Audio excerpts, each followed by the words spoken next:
MBBS చదవాలనుకునేది మీ dream అయితే, long టర్మ్స్‌కి వెళ్ళి మళ్ళా టైమ్ వేస్ట్ చేసుకోకుండా, మళ్ళా దానికి సెపరేట్‌గా అమౌంట్స్ ఖర్చు చేయకుండా, మంచి కంట్రీ, సేఫ్ కంట్రీ, తక్కువ బడ్జెట్‌లో అయిపోవాలి. టాప్ హై స్టాండర్డ్ ఎడ్యుకేషన్ నాకు కావాలి. ఇంటర్నేషనల్ మెడికల్ సిస్టమ్‌లో చదువుకోవాలి. అండ్ అక్కడ కంప్లీట్ అయిపోయిన వెంటనే పీజీ ఆపర్చునిటీస్ అందాలి. అక్కడ నేను సేఫ్‌గా ఉండాలా.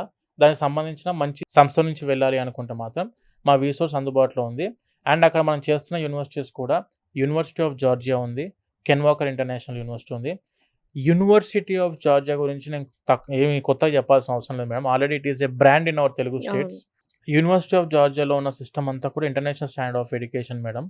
అక్కడ చదువుకున్న స్టూడెంట్స్‌కి ప్రపంచంలో ఎక్కడికి వెళ్ళినా కూడా వాళ్ళకు పీజీ ఆపర్చునిటీస్ అందుబాటులో ఉన్నాయి. అండ్ మెడికల్ ప్రాక్టీస్ చేసుకోవడానికి ఎలిజిబిలిటీ ఉంది. అండ్ యూనివర్సిటీ ఆఫ్ జార్జియా అవ్వచ్చు, కెన్ వాకర్ ఇంటర్నేషనల్ యూనివర్సిటీ అవ్వచ్చు మేడం. ఒక క్లాస్‌కి ఉండేది 30 మంది మాత్రమే. ఓకే. 30 మెంబర్స్ ఈచ్ క్లాస్‌లో ఉంటారు. అన్ని కంట్రీస్ వాళ్ళు కలిసి ఉంటారు. అండ్ ప్రాక్టికల్స్‌కి వెళ్ళేసరికి 15 లాగా డివైడ్ అవుతారు. క్లినికల్స్‌కి వెళ్ళేసరికి దాన్ని మళ్ళా 8-7 లాగా డివైడ్ చేస్తారు. ఓకే. అంటే క్లినికల్ ఎక్స్‌పోజర్ నాకు కావాలి. టాప్ యూనివర్సిటీ కావాలి. తక్కువ బడ్జెట్‌లో కావాలి. మంచి యూనివర్సిటీస్ ఉండాలి. మంచి సంస్థ మాకు తోడుగా ఉండాలి. హాస్టల్స్ వాళ్ళే మెయింటైన్ చేస్తుండాలి. మా అమ్మాయి, మా అబ్బాయి యొక్క సేఫ్టీ, సెక్యూరిటీ పూర్తిగా వీళ్ళే బాధ్యత అని నమ్మాలి అనుకుంటే మాత్రం మా రిసోర్స్ 20 సంవత్సరాల నుంచి మేము ఇదే ఎడ్యుకేషన్ ఫీల్డ్‌లో ఉన్నాం. కొన్ని వేల మంది స్టూడెంట్స్‌ని మేము డాక్టర్స్‌ని చేయడం జరిగింది.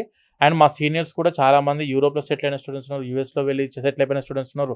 ఇండియాకొచ్చి ఇక్కడ పీజీ చేసి సెటిల్ అయిపోయిన స్టూడెంట్స్ ఉన్నారు. చాలామంది ఉన్నారు. మీరు కావాలనుకుంటే ఒక్కసారి మా ఆఫీసెస్‌కి మీరు విజిట్ అయినా కూడాను పూర్తి in depth detail information MBBS గురించి చేయడం జరుగుతుంది. సో వీసోర్స్ ద్వారా విద్యార్థులకి అందే సెపరేట్‌గా సహకారం, సపోర్ట్ ఏమిస్తున్నారు మీరు? మేడం ఎంబీబీఎస్‌కి జార్జియాకి వెళ్దామనుకుని మన ఆఫీస్‌కి ఒకసారి విజిట్ అయిన ప్రతి స్టూడెంట్‌కి starting from their passport application దగ్గర నుండి స్టార్ట్ చేసి మేడం. పాస్‌పోర్ట్ అప్లికేషన్ పెడదాం. ఆఫర్ లెటర్ యూనివర్సిటీ నుంచి తెప్పిస్తాం. యూనివర్సిటీలో అప్రూవల్స్ తెప్పిస్తాము. Ministry of education and science నుంచి కూడాను మనకు జార్జియా నుంచి లెటర్‌లొస్తాయి. ఆఫీషియల్ లెటర్స్ వస్తాయి. గవర్నమెంట్ ఆఫ్ జార్జియా నుంచి అండ్ ఎన్‌సీఈక్యూ నుంచి కూడాను రికగ్నైజేషన్ లెటర్ వస్తదొకటి. అండ్ దానితో పాటు స్టూడెంట్స్‌కి వీసా ప్రాసెసింగ్ చేస్తాం స్టూడెంట్స్‌కి. వీసా 100% గ్యారంటీ మేడం మా దగ్గర నుంచి వెళ్ళే ఓకే. స్టూడెంట్స్‌కి. స్టూడెంట్ అక్కడ దిగిన తర్వాత కూడాను airport pickup and university enrollments, TRC అని చెప్పి ఉంటది. టెంపరరీ రెసిడెన్స్ కార్డ్ అని చెప్పి ఉంటది మేడం. హ్మ్. ఆ రెసిడెన్సీ కార్డ్ అప్లికేషన్ కూడా పెడతాం స్టూడెంట్స్‌కి. అంటే A to Z not only ఇప్పుడు ప్రాసెస్ అవుతున్నంత వరకే కాదు.